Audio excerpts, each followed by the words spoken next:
Hello everyone, this is Kritika and welcome back to our YouTube channel Rules of Commerce. We are studying Unit 4 of Institutional Economics and for today our topic is Hardin's Tragedy of Common. Tragedy of Common. Tragedy of Common एक economic problem है और वो एक economic problem है और इसके लिए इसकी बातें किसने की है? गैरेट हार्डिन ने. गैरेट हार्डिन जो है an evolutionary biologist bye education wrote a scientific paper titled The Tragedy of the Common in the peer-reviewed journal Science in 1968. 1968 में गैरेट हार्डिन ने एक पेपर पब्लिश किया था, उसमें उन्होंने लिखा था the tragedy of the common की बातें. अब ट्रेजेडी ऑफ द कॉमन एक इकोनॉमिक प्रॉब्लम है. कैसा इकोनॉमिक प्रॉब्लम है? ये एक ऐसा इकोनॉमिक प्रॉब्लम है कि इंसान जो है सिर्फ और सिर्फ अपने पर्सनल गेन के बारे में सोचता है और वो well being of the society के बारे में नहीं सोच रहा होता है. मतलब वो रिसोर्सेज को इतना ज़्यादा यूज़ कर देता है, ओवर कंजप्शन कर देता है और उसके चलते रिसोर्सेज जो हैं उसकी डिप्लीशन स्टार्ट हो जाती है. तो ऐसे resources tragedy of the common में कैसे रिसोर्सेज की बातें की गई हैं? हम कॉमन पूल रिसोर्सेज जो हैं वही रिसोर्सेज कॉमन पूल रिसोर्सेज जो हैं वो रिसोर्सेज जो हैं ट्रेजेडी ऑफ द कॉमन के अंडर आएंगे. अब कॉमन पूल रिसोर्सेज कैसे रिसोर्सेज हैं? ऐसे रिसोर्सेज जो राइवल हों, नॉन एक्सक्लूडेबल हों और स्केर्स हों.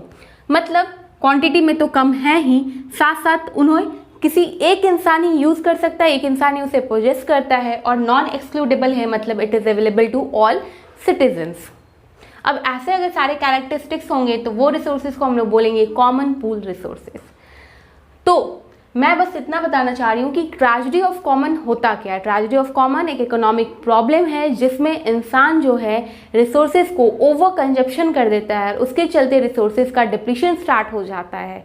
वो सिर्फ और सिर्फ अपने हित में, अपने पर्सनल गेन की बातें समझता है, सोचता है, वो सोसाइटी के वेलबींग का ध्यान नहीं रखता है. एग्जाम्पल है हमारे पास, एक विलेज है, उसमें एक पॉन्ड है और पॉन्ड में लोग क्या करते हैं? फिशिंग करते हैं टू अर्न देयर लाइवलीहुड. अब वो मछलियाँ पकड़ते हैं, उन्हें बेचते हैं और अपना जीवन यापन करते हैं. 2 लोग कर रहे थे, ठीक है, पॉन्ड जो है उतना सफिशिएंट है, उतनी फिशेज हैं उसमें कि उन लोगों का जीवन चल रहा है. 2 से 4, 4 से 6 हुए, ठीक है. फिर भी वो लोग क्या कि हर लोग 2 या 4, 6, 10 मछलियाँ पकड़ के करने लगे. वो भी चलता रहा. बट सडनली किसी को ऐसा लगने लगा कि क्यों नहीं, हम ऐसे तो हमारा जीवन नहीं चलेगा, पैसे भी कम आ रहे हैं, क्यों ना हम ही सारा मछली इस पॉन्ड से पकड़ ले और उसके बाद हम ही उसे बेचकर पूरा पैसा अर्न कर ले. मतलब मेरा जीवन अच्छे से चलने लगा. हम ओवर कंजप्शन कर रहे हैं. मेरा हक तो बस वो 4 और 10 मछलियाँ पे थी, बट मैंने पॉन्ड की सारी मछलियाँ लेने की सोची. मैंने सोची हो सकता है कोई और, किसी और के दिमाग में भी ये ख्याल आया होगा, किसी और के भी दिमाग में. ऐसे 2-4 लोग किए तो ओवर कंजप्शन के साथ क्या हुआ? रिसोर्सेज का डिप्लीशन स्टार्ट हो गया. मतलब अब उस पॉन्ड में मछलियाँ हैं ही नहीं. अब उस पॉन्ड में मछलियाँ हैं ही नहीं, जिसे हम रिसोर्स बता रहे हैं वो हैं ही नहीं. और अब किसी को भी अपने लाइवलीहुड अर्न करने के लिए फिर दिक्कत है. कोई भी अपना जीवन यापन नहीं कर पा रहा है. किसी अब लोग क्या पकड़े, क्या बेचे और किस तरह अपना जीवन यापन करें, ये मुश्किल हो रहा है. तो ये होता है ट्रेजेडी ऑफ कॉमन, जब आप रिसोर्सेज को ओवर कंजप्शन, मतलब बहुत ज़्यादा यूज़ कर जाते हो, इस हद तक यूज़ कर जाते हो कि उस रिसोर्सेज का डिप्लीशन स्टार्ट हो जाता है. मतलब वो रिसोर्सेज अब ख़त्म हो जाती हैं. तो अब ये एक बहुत बड़ा प्रॉब्लम है इकोनॉमिक में. ऐसे तो नहीं चलेगा. सेम हम एक एग्जांपल और है जो बहुत ही कॉमन है और वो है एक फार्म है. उस पर जो है बहुत सारे एनिमल्स जो है, कैटल जो है ग्रेज करती हैं. 2 ग्रेज करी हैं, ओके ठीक है, वो भी अपने कैपेसिटी है उसका भी. वहाँ पे ग्रासेस जो है उनका कैपेसिटी है. 2 अगर कैटल्स आ रहे हैं, 2 काउज बफेलो है तो ठीक है, वो चलता जा रहा है. 4, 6, 10 ऐसे ऐसे करके वहाँ पे भी बहुत ओवर पॉपुलेशन हो गया. अब वहाँ पे भी ओवर पॉपुलेशन हो गया तो इसकी जो कैपेसिटी है वो 0 हो गई. कैपेसिटी जो है वो फार्म की, वो लैंड की पूरी 0 हो गई है. अब ओवर ग्रेजिंग के चलते क्या हुआ? अब किसी भी कैटल को अपना फूड नहीं मिल रहा है. हमारा solution to the tragedy of common. First one है regulatory solution and the next one is collective solution. Regulatory solution मतलब आपको रूल्स रेगुलेशन बनाना होगा. अब ये रूल्स एंड रेगुलेशन बनाएगा कौन? गवर्नमेंट बनाएगी. गवर्नमेंट को इंटरफेयर करना होगा.